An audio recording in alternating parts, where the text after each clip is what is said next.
კომერსანტი და ინტერნეტის განვითარების ინიციატივა წარმოგიდგენთ ყოველკვირეულ საავტორო გადაცემას Cybertalks.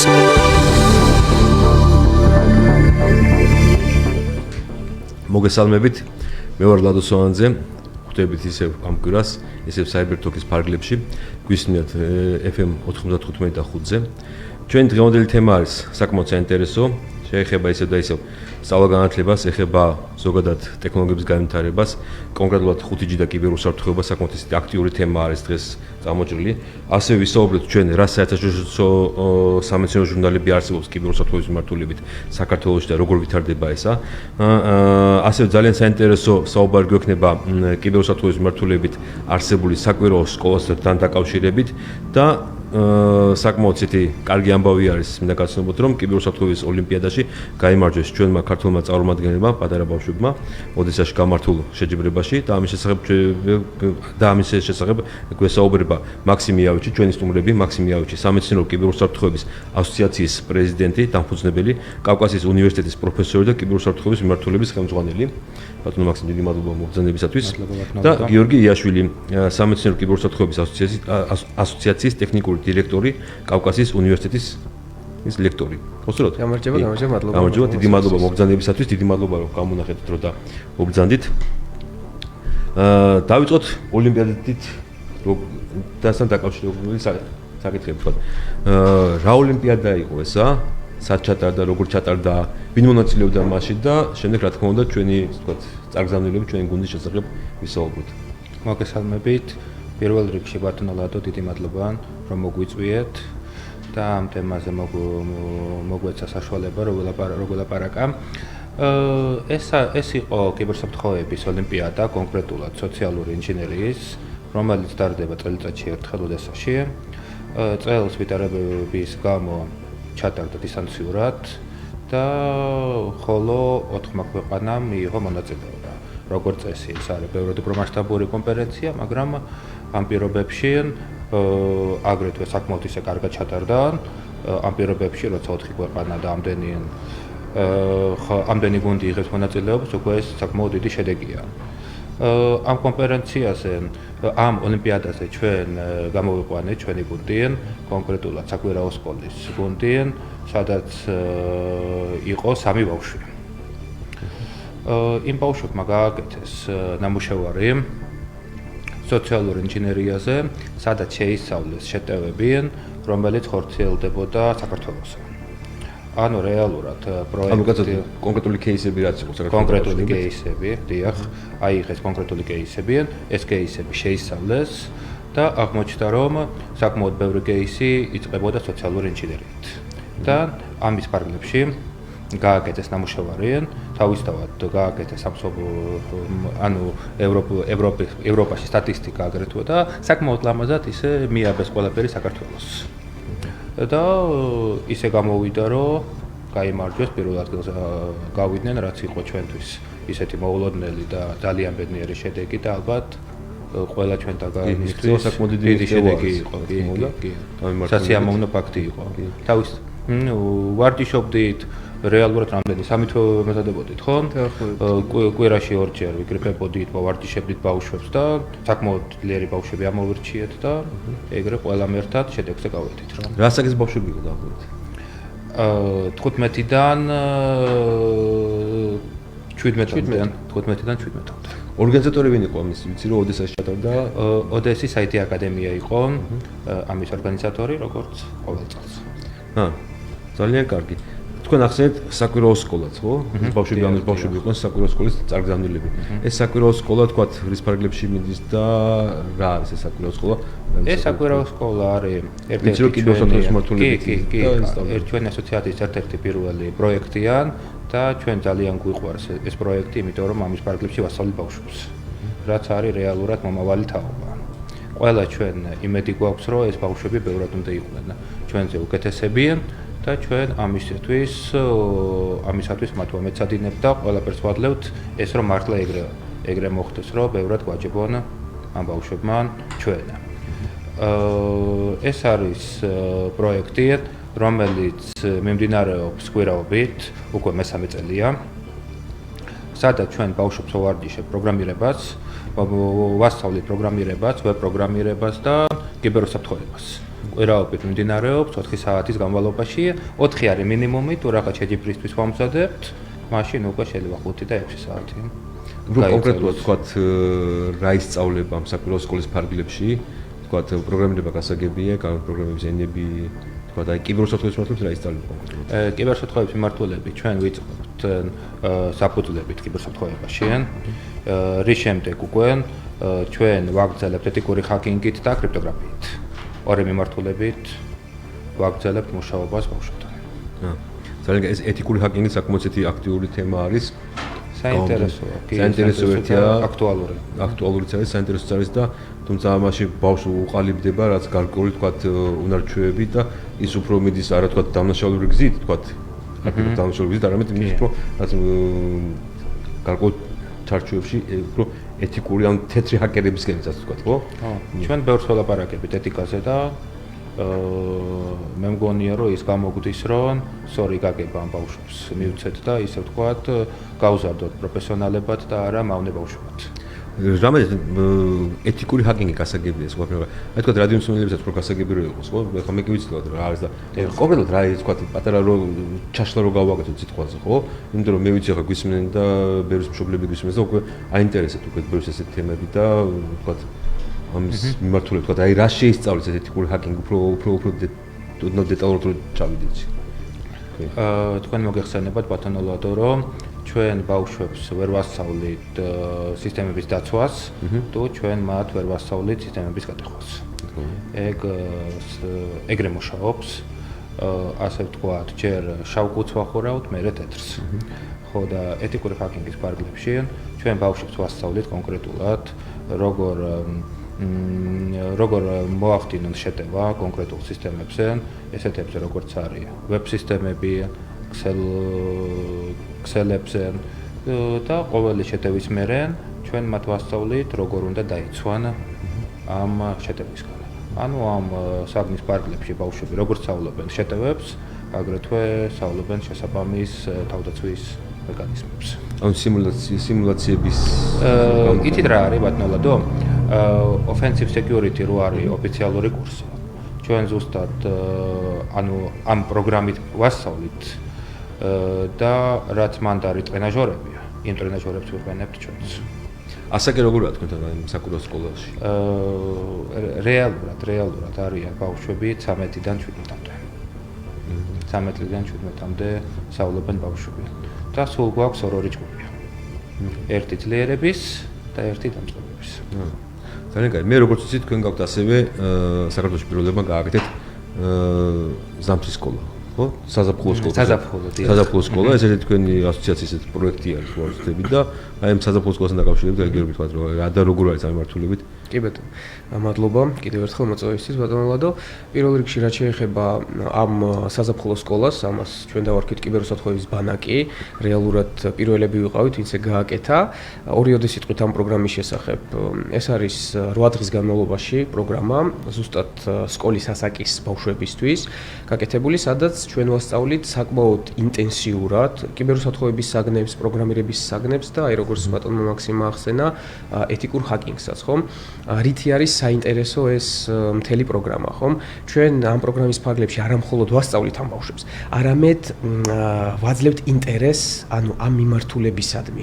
ანუ როგორც უკვე აღინიშნა, ერთ-ერთი მნიშვნელოვანი მომენტი არის, რომ ბავშვებს, თანამედროვე ბავშვებს გავაგებინოთ რა არის სწორი და რა მიმართულებით უნდა წავიდნენ მომავალში, ხო? ანუ როდესაც უყალიბდებათ რეალურად აი ეს გემოვნება, ინტერესები, ზუსტად აი ამ ასაკში მათ ვიყვანთ და ვცდილობთ რომ მაქსიმალურად კარგი მიმართულებით წავიყვანოთ, ხო?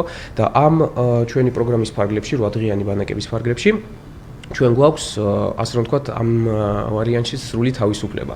ანუ ჩვენთან ერთად იმყოფებიან ეს ბავშვები 24 საათის განმავლობაში.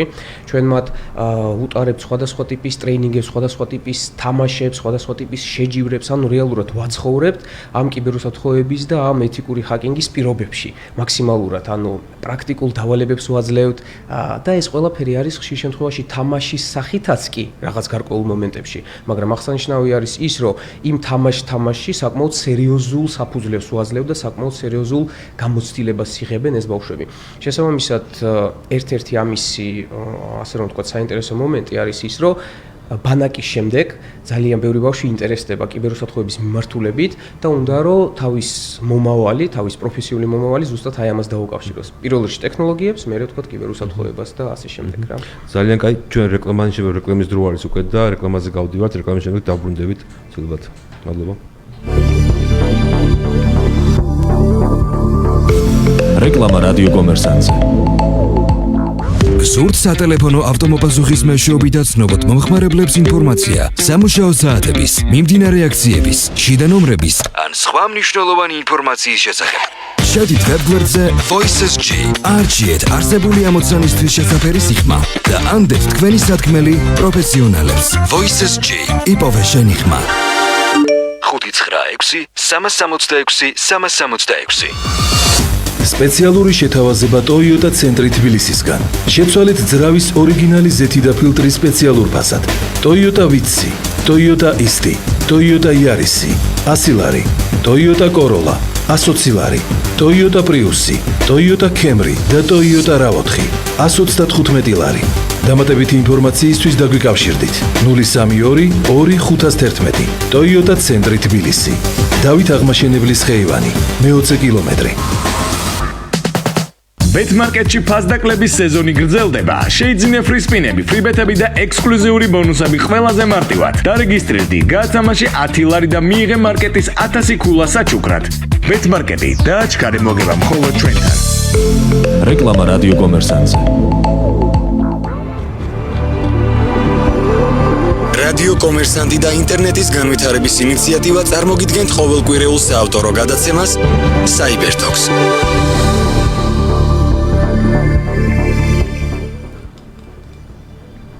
დაბრუნდით ჩვენ რეკლამის შემდეგ, ისევ ეთერში ვართ. კიდევ ერთხელ მოგესალმებით, ვინც ახლა შემოგვიერთდა ჩვენ რადიო მსმენელებს. მე მინდა წარმოგიდგენოთ დღევანდელი დღის სტუმრები, ბატონი მაქსიმ იავიჩი, რომელიც წარმოადგენს სამეცნიერო კიბერუსაფრთხოების ასოციაციას, არის მისი პრეზიდენტი და დამფუძნებელი და ასევე ის არის კავკასიის უნივერსიტეტის პროფესორი და კიბერუსაფრთხოების მმართველობის ხელმძღვანელი.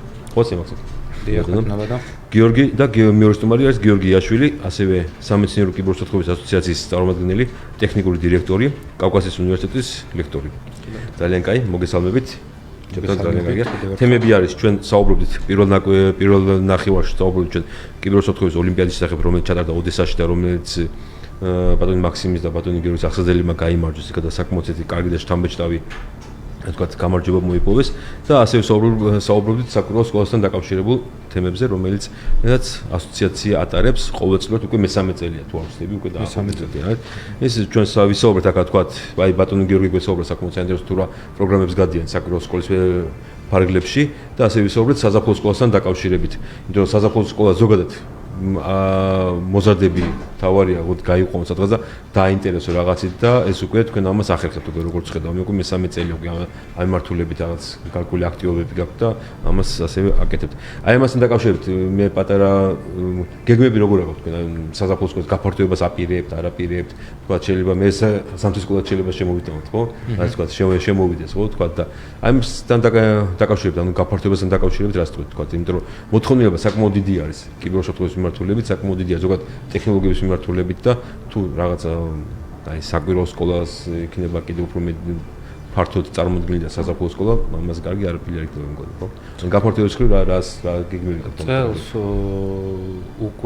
წელს უკვე ჩვენ გვქონდა კონტრაქტებიან უკრაინასთან და ლიტვასთან, სადაც ეს ბანაკი უნდა გავკეთებინა საერთაშორისო.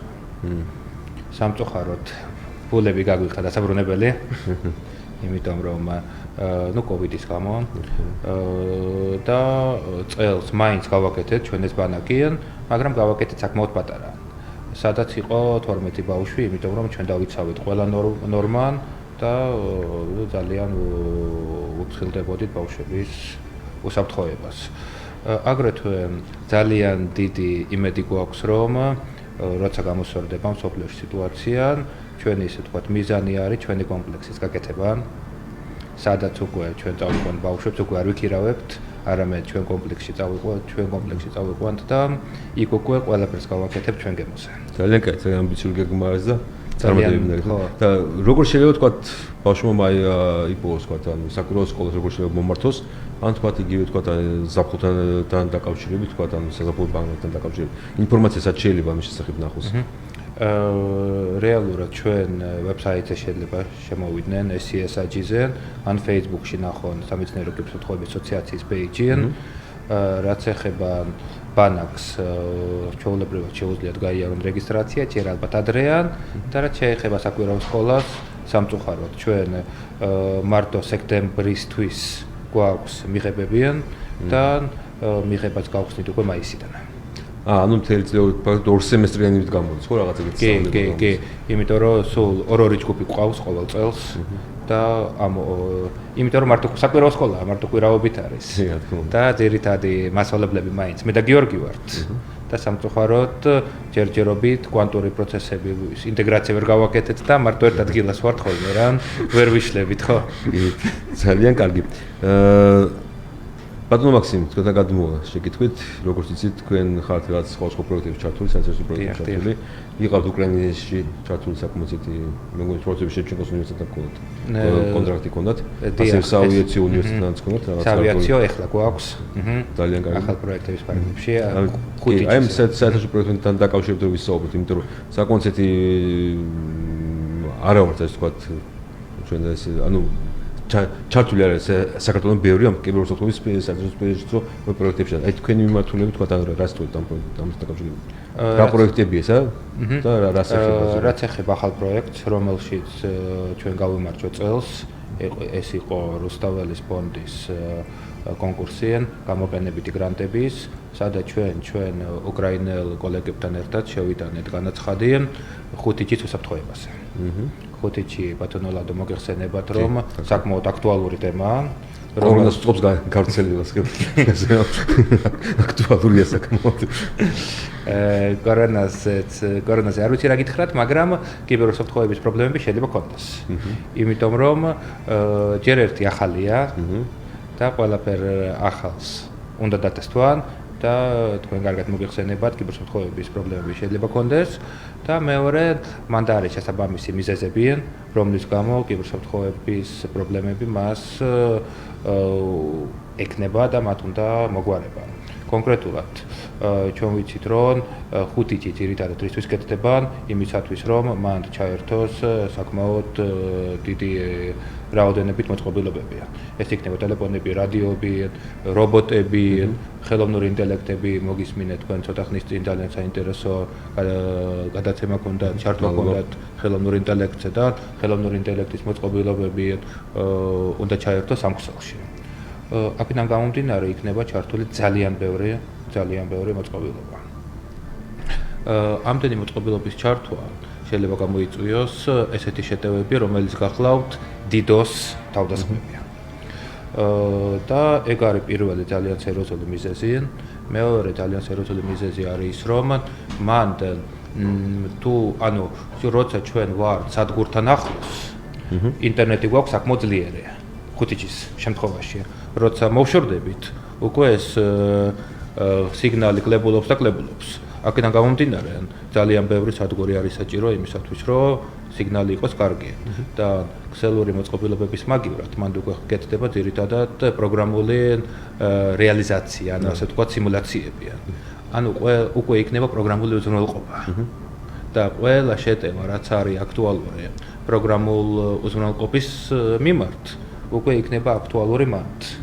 აქედან გამომდინარე, ეს ყველა შეტევა უნდა იყოს გაანალიზებული და ძალიან ბევრჯერ, იმიტომ რომ ესეთი წერტილი თქვენ როგორც იცით არის საკმაოდ ბევრი.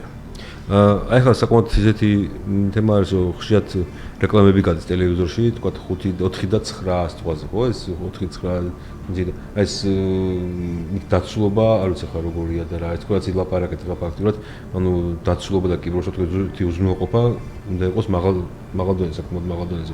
ისაც თქვენ რომ თქვა, უნდა იყოს რამოდენიმე, ანუ სადგურებით იქნება, ეს როგორ იქნება თქვა, ანუ კი, ბევრი სადგური იქნება.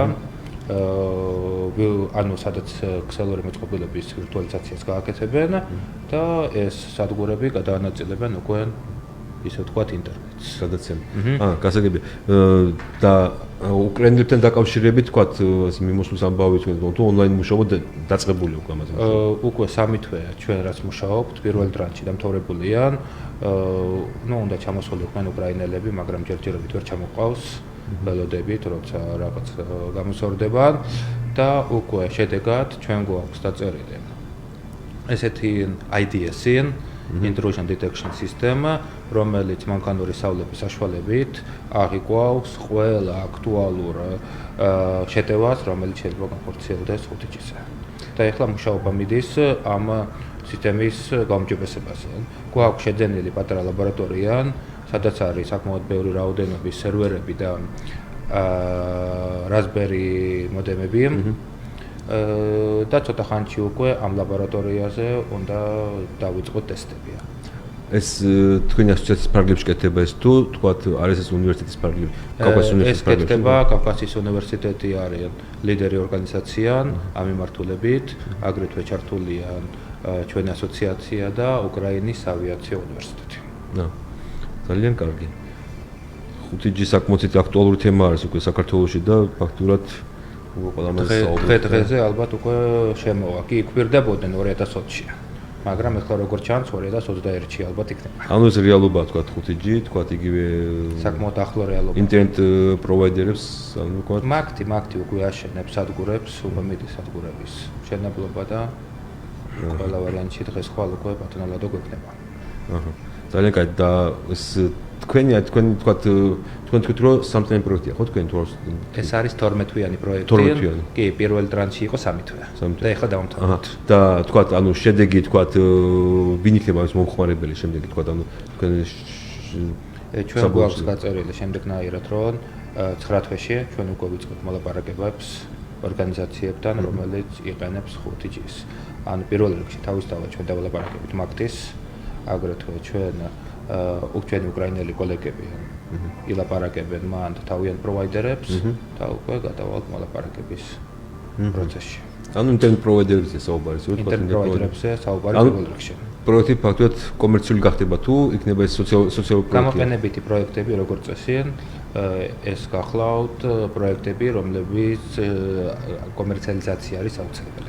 თორე არანაირი აზრი არ აქვს ეს პროექტს. ეს გეთანხმებით, მაგაში აუცილებელია თუ არ იქნება ფინანსები, შესაბამისად მისი თქვა პროცესის მდგრადობაზე ესა ყოველთვის კარგება ხოლმე. ეტაპი ხოლმე ყოველთვის. ძალიან კარგი. გიორგი, თქვენთან გადმოვალს შეკითხვით, სასწავლო სერტიფიკატო კურსები გაქვთ, ვიცი როგორც ვიცი მე. აი ამ რო ვისაუბრთ ამ სასწავლო სერტიფიკატო კურსებთან დაკავშირებით, ხო? რა კურსებია ესა? როგორ შეიძლება თქვათ მაქსიმა აღნიშნა რომ თქვათ საიტის საშუალებით, თქვათ Facebook-ი და საშუალებით. თქვათ ვისაც არ აქვს ეს რაღაც ცდომა ამ Facebook-ი რა ვიცი იქნება თქვათ. სხვანაირად როგორ შეიძლება თქვათ მოგზაურობთ. ხო შეიძლება თქვათ რომ თქვათ უფრო გააფართო თქვათ თქვენ თქვათ რეგისტრაციის ან თქვათ ძებნის რაღაცა არეალი ამ მართულებით. კი ბატონო, მადლობა კითხვისთვის. ანუ პირველ რიგში არის მოკლედ ბავშვებზე ვისაუბრეთ, ასე რომ ვთქვათ, ათვისებული არის ეს მომენტი, მაგრამ აგრეთვე ძალიან მნიშვნელოვანია ამ შემთხვევაში ზოგადად კიბერუსაფრთხოების მიმართულება დიდებში, ხო, დასრულებში და არა მარტო კიბერუსაფრთხოების მიმართულება, ჩვენ გვაქვს დაფუძნებული ასოციაციაში ტრეინინგ ცენტრი, რომელიც მუშაობს რამდენიმე მიმართულებით, პირველ რიგში რა თქმა უნდა კიბერუსაფრთხოების მიმართულება და კიბერუსაფრთხოების საგნებია, აგრეთვე გვაქვს პროგრამირების საგნები, რომელიც არის დაკავშირებული მაინც კიბერუსაფრთხოებასთან საბოლოო ჯამში, თუმცა მონაწილეობის მიღება კურსებში და ჩაწერა შეუძლია ნებისმიერ მსურველს, იქაც პრინციპში ჩვენ როგორც წესი ასაკზე შეზღუდვა არ გვაქვს, ზოგს თქვათ უფრო ადრე ასაკში სჭირდება ეს ყველაფერი, ზოგი უფრო დასრული ადამიანი მოდის. და ჩვენ მაქსიმალურად ვცდილობთ მთელი ეს ასე რომ ვთქვათ პროექტი რაც არის დაკავშირებული ტრეინინგებთან, ხო? მაქსიმალურად არის მიმართული პირველ რიგში კიბერუსაფრთხოების და ზოგადად ინფორმაციული ტექნოლოგიების სფეროს განვითარებაზე ხალხში, ხო? იმიტომ რომ ამ საკითხისადმი ინტერესი უნდა იყოს ძალიან დიდი, ხო, რომ ზოგადად უსაფრთხოების დონე რომ გაიზარდოს, ჩვენ უნდა გავაღვიძოთ ინტერესი ხალხში და ჩვენი ასე რომ ვთქვათ, პირველი მიმართულება არის ეს, რომ დავაინტერესოთ ამით და ჩვენ მაქსიმალურად ვცდილობთ ამას, ანუ ეს ისახება როგორც ასე რომ ვთქვათ, თვითონ ტრეინინგების პირობებზე, იმიტომ რომ მაქსიმალურად ჩვენ ასე რომ ვთქვათ, კომერციაზე დიდი გათვლა არ გვაქვს გაკეთებული, ამ შემთხვევაში აქცენტი მაინც არის გაკეთებული იმაზე, რომ ადამიანი ვისაც უნდა სწავლა, ვისაც უნდა ახალი რაღაცის გაგება, კიბერუსაფრთხოების მიმართულებით, პროგრამირების მიმართულებით, ჩვენ ამაში მაქსიმალურად ვეხმარებით.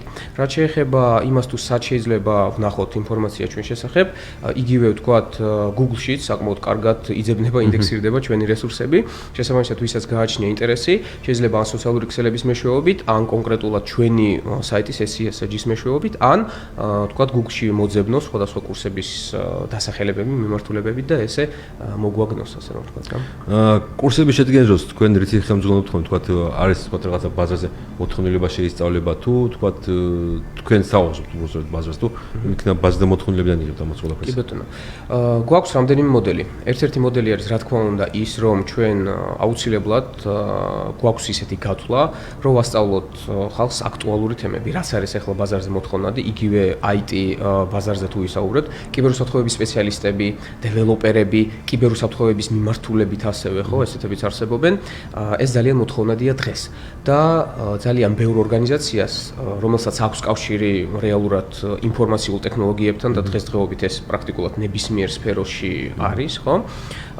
არიან დაინტერესებულები ძალიან კარგ და ახალ კადრებში, ხო? შესაბამისად, ჩვენი კურსები არის მაქსიმალურად მორგებული იმ მოდელზე, თუ რას მოითხოვს ბაზარი, ჩვენ საკმაოდ კარგად გვაქვს შესწავლილი, ძალიან ხშირად ჩვენ გვიკავშირდებიან სხვადასხვა ორგანიზაციებიდან და პირდაპირ გვეუბნებიან, რომ აი ეს კადრები გვჭირდება კიბერუსაფრთხოების მიმართულებით, დეველოპმენტის მიმართულებით, ხო? შესაბამისად, ჩვენ ძალიან კარგად გვესმის, რა ჭირდება ბაზარს დღეს. გამომდინარე იქიდან, რომ ჩვენს აქტიურ მონაწილეობას ვიღებთ ამაში, ხო? და ჩვენი კურსებიც არის აგებული ზუსტად აი ამ მოთხოვნილებებიდან გამომდინარე. იქნება ეს პროგრამირების კურსები, იქნება ეს კიბერუსაფრთხოების ან ეთიკური ჰაკინგის და ქსელების და ასე შემდეგ. რესურსები სადან არის, თქვათ, პედაგოგთა რესურსები, ამ ტრენერთა რესურსები ამ შემთხვევაში? კი ბატონო, ერთი ვიცი რომ ბატონი მაქსიმი ატარებს და თქვენ ატარებთ, ეს ვიცი. კი ბატონო. მოწვეული თუ ყავთ კიდე. დიახ, ანუ მოწვეულებიც ყავს სპეციალისტები და რაც შეეხება შერჩევას, ხომ? პირველ რიგში ჩვენ ვაკეთებთ აქცენტს რაზე, რომ ჩვენი ლექტორები ვინც არიან, აუცილებლად უნდა იყვნენ პრაქტიკოსები. ანუ ყველა ლექტორი, რომელიც მუშაობს ჩვენთან, რომელიც კითხულობს და ატარებს ტრეინინგებს, პირველ რიგში თავის საქმის პროფესიონალები არიან და ძალიან ხშირად, ხო, არის ის პრობლემა ზოგადად განათლებაში, რომ არა აქტუალურ ან მოძველებულ ინფორმაციას აწვდიან სტუდენტებს, მოსწავლეებს, ეს სამწუხაროდ ესეა ბევრ მოდელში, ხო, დღესდღეობით. ჩვენ მაქსიმალურად ვცდილობთ, რომ ისეთი კადრები შევარჩიოთ და ისეთი, ასე რომ ვთქვათ, განათლება მივცეთ, რაც პრაქტიკიდან გამომდინარეობს და ჩვენი პროგრამები, ჩვენი სილაბუსები მაქსიმალურად არის აგებული აი ამ პრაქტიკულ მოთხოვნილებებზე. ის ადამიანი, როდესაც მოდის აუდიტორიასთან, იმან იცის რა არის დღეს მოთხოვნადი და რაზე უნდა გააკეთებინოს უფრო დიდი აქცენტი. შესაბამისად, ბატონო ლალეონ, როგორი მიდგომა გვაქვს? ყველა ლექტორი, ვინც ყავს ყვანილიან, არიან ჩვენ ორგანიზაციის თანამშრომლებიან. ანუ მაგალითად Django-ს, Python-ს ასავლიან ჩვენივე Python დეველოპერებიან. ქსელებს ასავლიან ჩვენივე პენტესტერებიან. ეთიკურ ჰაკინგს ასავლიან ჩვენივე პენტესტერებიან. როცა ჩვენ აგვყავს კადრი და ვხედავთ, რომ მას აქვს უნარი გადაცემის, ჩვენ მას ეგრევე კონტრაქტში ვუდებთ, რომ ორ თვეში ერთხელ უნდა ჩაატაროს ერთი ტრეინინგი. ანუ ვალდებულების სახით ვუდებთ კონტრაქტში ამას, იმიტომ რომ თქვენ ბატონო ლადო მოგეხსენებათ, რომ საკმაოდ რთულია კაი ლექტორები საიტის სფეროში მოძებნა, იმიტომ რომ კაი სპეციალისტს არ უნდა ლექციების წაკითხვა. და აქედან გამომდინარე, ჩვენ ეგრევე ამ სპეციალისტებს კონტრაქტში ვუმატებთ ესეთ პუნქტს, რომ ვალდებულები არიან ტრეინინგების წაკითხვის და ეს სქემა საკმაოდ კარგად მუშაობს. რაც ეხება როგორ ვაკეთებთ ჩვენ პროგრამას, მაგალითად Python-ში ჩვენ ვიყენებთ MIT-ის პროგრამას, ესეთ საგნებში, როგორც software security, კრიპტოგრაფია, მარილანდის უნივერსიტეტის სტანდარტს ვიყენებთ, ეთიკურ ჰაკინგში, offensive security-ს, ქსელში, Cisco-ს. ჩვენ უფრო კარგს ახალს ვერაფერს ვერ მოვიფიქრებთ. ჩვენ ვიღებთ ესეთ სილაბუსებს, რასაც ჩვენი აზრით არის საუკეთესოები და ამ მიმართულებით ჩვენ მათ ვასწავლეთ. ძალიან კარგი. იგივე თქვათ, მოძებნა თუ შეიძლება არის ეს Facebook-ებზე, მე სხვადასხვა შემოხდია თქვენ თქვათ განცხადებები ამასთან დაკავშირებით თქვათ ვატარებთ, მიტარდება კურსი და ასე და მეილზეც მოდის ხოლმე თქვენ თქვათ შეტყობინები ხოლმე ამასთან დაკავშირებით. ანუ ისე Facebook-ი, ისე საიტი და საერთაშორისო თქვათ დონეზე თუ ხართ გასული ჯერჯერობით ანუ ვისთან თანამშრომლობთ თუ არ გაქვთ ამ მმართველობთ თანამშრომლობა? საულების მხრივ ჩვენ მარტო ლოკალურ ბაზარზე ვართ. ძალიან კარგი, ისე კარგი იქნება, რა ვიცი. რესურსები გვინდა, ადამიანური რესურსები და იქნება თუ თქვათ რაღაც დონეზე, თქვათ თქვენ სერტიფიკატსაც რაღაცა დატვირთვა მიეცემ უკვე საერთაშორისო რაღაც დონეზე რომ თქვათ უკვე იყოს ეს ყველაფერი, იმიტომ რომ შეგვიძლია თქვენ როგორც ქართულად წაიკითხოთ ეს ყველაფერი, შეგვიძლია ინგლისურად წაიკითხოთ. რა თქმა უნდა და ასე რომ შესაბამისად დონე არის, ენა არის და შესაბამისად ეს ყველაფერი არის. მე მან შეიძლება რომ რეკლამაზე უნდა გავდით ახლა ცოტა ხანი და რეკლამაში დავბრუნდებით ისევ ეთერში. რეკლამა რადიო კომერსანტზე. ჩაგვაბარე ნებისმიერი მარკის ავტომობილი Toyota ცენტრ თეგეტაში. გაიყვანე Toyota Camry 17000 ლარამდე ფასდაკლებით და საჩუქრად მიიღე საგზური სასტუმრო საიდმეში. 2 პერსონაზე, 2 ღამით. Toyota ცენტრი თეგეტა 2292000. უნივერსიტეტის ქუჩა ნომერი 6. ყოველ შაბათ-კვირას მხოლოდ ლიდერბეტი გთავაზობთ ყველაზე მრავალფეროვან აქციებს სპორტში, სლოტებში და კაზინოს თამაშებში. გაატარე შაბათ-კვირა ლიდერბეტზე და მიიღე უამრავი ფრიბეთები, ფრისპინები და ექსკლუზიური ბონუსები ფასდაკლებით. ლიდერბეტზე შაბათ-კვირა ყველაზე მომგებიანია. ლიდერბეტი, ლიდერი ინტერნეტ სივრცეში. განსაკუთრებული ფასდაკლება თეგეტაში ზამთრის საბურავებზე. მიიღე იმდენ პროცენტიანი ფასდაკლება, რაზომის დისკით აქვს შენი ავტომობილის საბურავს. შეთავაზება ვრცელდება ნებისმიერი ბრენდის საბურავის შეძენისას. მოამზადე ავტომობილი ზამთრისთვის. 032 2 26 44 44. რეკლამა რადიო კომერსანტზე.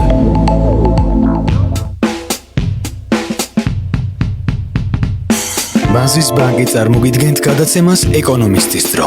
რადიო კომერსანტზე. ყოველ სამშაბათს 19 საათსა და 10 წუთზე. ლევან ქისტაურთან ერთად. კითხვები, რომლებიც არსებობს და პასუხები, რომლებიც ქმნის თქვენს ცხოვრებას. ეკონომისტის დრო. რადიო კომერსანტზე. FM 95 და 5.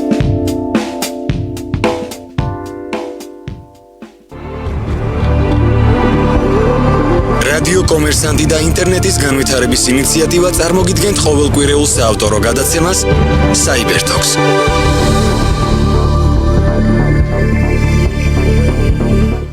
დავბრუნდით ეთერში ისევ, ეთერში ვართ. მივესალმები რადიოს სტუმრებს, ვინც ახლა შემოგვიერთდა და შეგახსენებთ, რომ ჩვენი დღევანდელი გადაცემის სტუმრები არიან ბატონი მაქსიმ იავიჩი, სამეცნიერო კიბერუსაფრთხოების ასოციაციის პრეზიდენტი, კავკასიის უნივერსიტეტის პროფესორი და კიბერუსაფრთხოების მმართველობის ხელმძღვანელი და ბატონი გიორგი იაშვილი, სამეცნიერო კიბერუსაფრთხოების ასოციაციის ტექნიკური დირექტორი, კავკასიის უნივერსიტეტის ლექტორი. ისე მეგობარი ყავს გიორგი იაშვილი, არ ვიცი, იცნობ თუ არა თქვენ? იცოდო? ისე ხდება ხოლმე ხშირად ერევათ ხოლმე, აი ჟურნალისტებს მაგალითად ძალიან ხშირად ერევათ ხოლმე და თქვენ მოგმართავთ იმ თემაზე, რაც თქვა გიორგი იაშვილი უნდა ელაპარაკოს. ის ასოციაციის ის არის აღმასრულებელი დირექტორი და თქვენ მეგობარი კაცი ძალიან კაი ადამიანია. მოკლედ ჩვენ აქ საუბრობდით კიბერუსაფრთხოების ჩატარებულ ოლიმპიადაზე.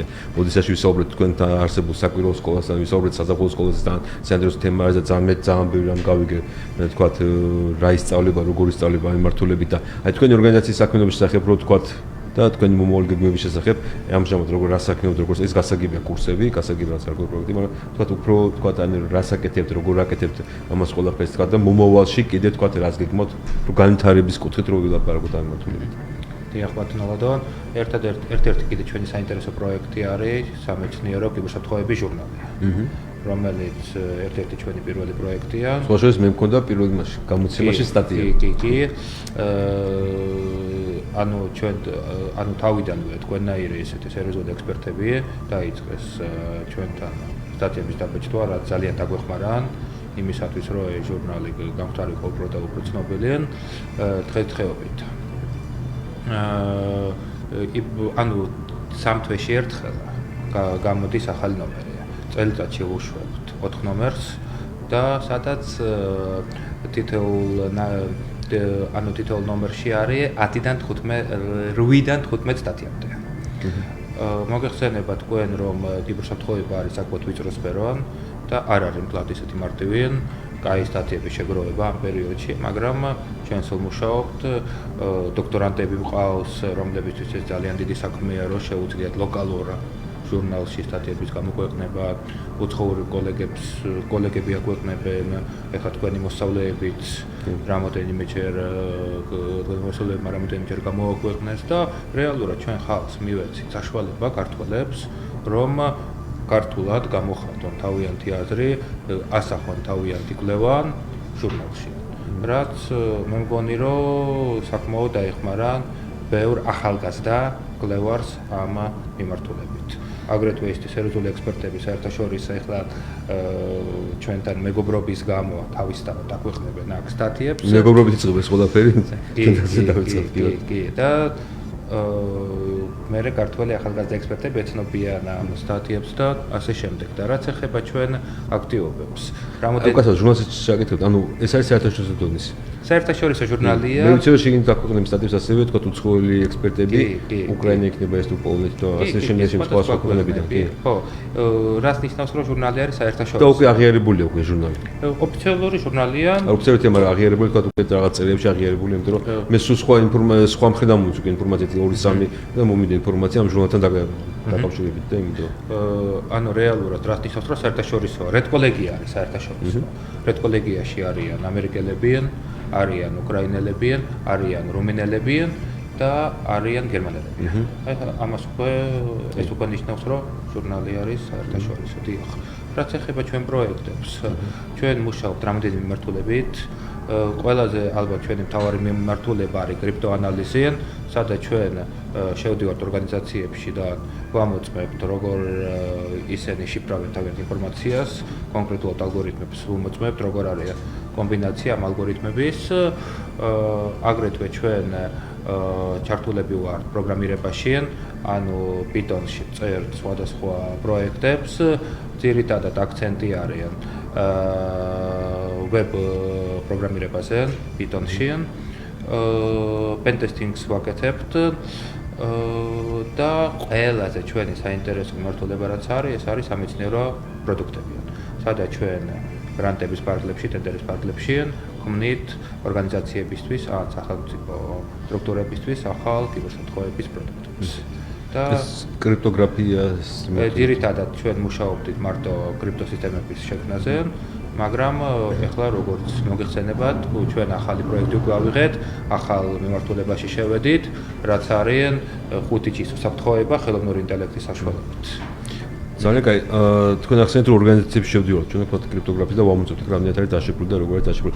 რაიმე გადაწყვეტილებას თავაზობთ თქვენ იმათ, თქვათ თქვენ გადაწყვეტილებას გაქვთ solution-ს თქვათ. ჩვენ ანუ ძალიან თუ შემოწმებაზე გაქვთ ძალიან ხშირად ტესტინგზე არის ძალიან ხშირად ორგანიზაციები არ იყენებენ სტანდარტებს, ჩვენ ვამოწმებთ რამდენად სტანდარტებს იყენებენ, პლუს კომბინაციას აკეთებენ ცუდს. ანუ მე კრიპტოსისტემა აქვს, მიბმული აქვს პროგრამა და რეალიზაციაში სადღაც შუაში არის ინფორმაციის გაჟონვა.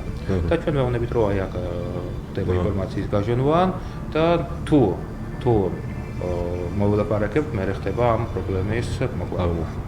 ძალიან კაი. რამდენად ეს არის იმიტომ რომ შეათ ხდება ისე რომ თქვა არის მithomne შეათ უსაფრთხოების მნიშვნელობა რამდენად მნიშვნელოვანია რაღაცა და საქართველოში ეს პრობლემა გვაქვს ძალიან სერიოზული და ძალიან დიდი პრობლემა ეს მაგალითად რაც ეხება pentesting-ს ჩვენ საქართველოს ბაზარზე თითქმის არ მუშაობთ ჩვენ ვართ კონტრაქტები უცხოურ ორგანიზაციებთან და იმებთან ერთად მუშაობთ მაგრამ საქართველოში აიხლა წელს ძალიან ბევრ რეგიონში ვეყავით სადაც ჩავატარეთ ამდენად არის შეწყვეტების ტესტირება, არ ვიცი, მაგრამ უფრო არის კიბერსაფრთხოების აუდიტია.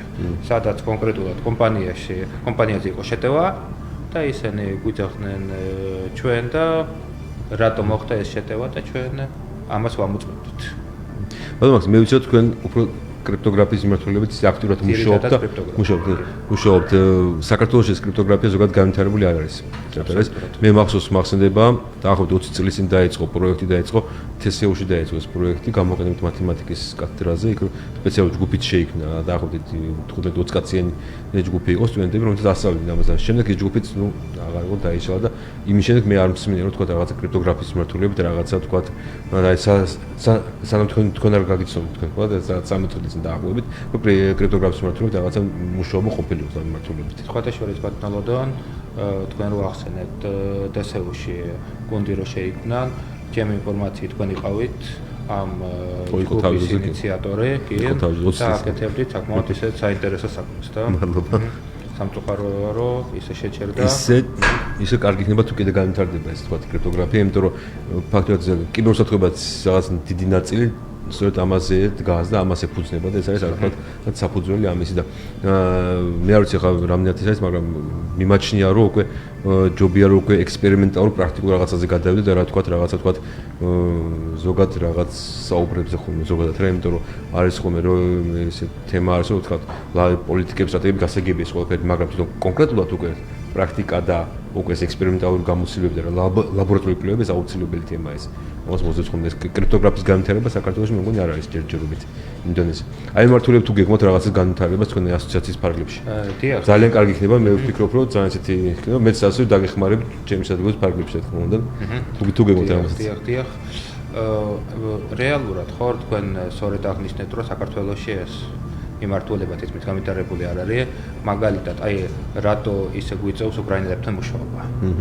ხო, ეს ძალიან საინტერესო შეკითხვა ის არის, ხოთა შორის, აი რატო? იმიტომ რომ ნაკლები მათემატიკოსები ყავს ნაკლებისა თუ ალგორითმების წერილები თუ რაღაცას შემდეგ. იმიტომ რომ იმათთან კრიპტოგრაფია არის განვითარებული სულ სხვა დონეზე. მოგეხსენებათ რომ იმათ თავიანთი კრიპტოგრაფიის სტანდარტებიც კი აქვთ. ისინი არ იყენებენ ევროპულ სტანდარტებს, იმათ არც რუსულ სტანდარტებს თავისთავად და მოგეხსენებათ რომ რეგიონში ძალიან ბევრი ქვეყანა დღესდღეობით რუსულ სტანდარტებზე არის კრიპტოგრაფიაში და იმათ აქვს თავიანთი სტანდარტები. ანუ უკრაინის სტანდარტი არსებობს? კი, ზუსტად. იმათ აქვს თავიანთი სტანდარტები, მუშაობთ იმ სტანდარტებით. რამოდენიმე სისტემის ანალიზში მეც ვიყავი ჩართული ჩემ მეგობრებთან ერთად და საკმაოდ წარმატებულია სისტემებია და ეგრევე გეტყვით რომ საკმაოდ სერიოზული კრიპტოგრაფები და კრიპტოანალისტები ყავთ მაგათ. გარეგ მე უკრაინელებს დაკლებად უფრო პოლონელებზე ვიცოდი რომ პოლონელებს აყავთ საკმაოდ ძლიერი მათემატიკური სკოლაც აქვს და ძლიერი კრიპტოგრაფთა სკოლა თავის დროზე ენიგმას თემა და რაღაცა პოლონელების თემა იყო ყველაფერი და ასე შემდეგ. აი თქვენი მომავალ გეგმებზე თქვათ რა ის თქვათ საიტკენ წახვათ როგორ მივაყოთ. ეს იარო კრიპტოგრაფია უნდა განვავითაროთ. მოდი ამაზე შევტყობთ, ხო? კი. აუცილებელი თემა ეს მაგრამ თემა. ჩვენი ძირითადი გეგმები არის კრიპტოგრაფიის განვითარება საქართველოში. შეიძლება იყოს კრიპტოგრაფიის სტანდარტებზეც კი საუბარი და ჩვენი მიზანი არის საერთაშორისო დიდი სამეცნიერო პროექტები დაკავშირებული 5G-სთან და კრიპტოგრაფიასთან. და კიდევ ერთი ჩვენი მიზანი და გეგმა არის უკვე ჩვენი საბანაკო კომპლექსის გაფართოება. ჩვენის აშენება. ეს არის ჩვენი ისე თქვა სამი ძირითადი მიზანი, სადაც ჩვენ მივდივართ. ძალიან კარგი. საკმაოდ კარგი მინდა წარმატებები გისურვოთ. დიდი მადლობა გაწმენდით. მადლობა ჩვენ რადიო სუნერსკი შევახსენებ რომ ჩვენი სტუმრები იყვნენ მაქსიმ იავიჩი, სამეცნიერო კიბერუსაფრთხოების ასოციაციის პრეზიდენტი, კავკასიის უნივერსიტეტის პროფესორი და კიბერუსაფრთხოების მიმართულების ხელმძღვანელი, მადლობა ბატონო მაქსიმ. და გიორგი იაშვილი, სამეცნიერო კიბერუსაფრთხოების ასოციაციის ტექნიკური დირექტორი, კავკასიის უნივერსიტეტის ლექტორი. დიდი მადლობა მოგზაურობისათვის. დრო გამონახეთ და მოგზაურით და ასეთ საკმაოდ საინტერესო თემებზე ვისაუბრეთ. მე რადიო სუნერს შევახსენებ რომ დღეს საუბრობთ ჩვენ 5G და კიბერუსაფრთხოება რამდენად მნიშვნელოვანია. საუბრობთ ასევე ასოციაციის ფარგლებში, თქვა როგორ მუშაობს ასოციაცია, რა მომავალი გეგმები აქვს. აქვს საკვირაო სკოლა აქვს ასევე საკმაოდ საინტერესო პროექტი და შევხვდებით მომავალ კვირას 9 ნოემბერს ისედაც ისე კიბერუსაფრთხოების თემებით. მომავალ შეხვედრამდე დიდი მადლობა. დიდი მადლობა. კრიპტოგრაფია მართლა საინტერესოა.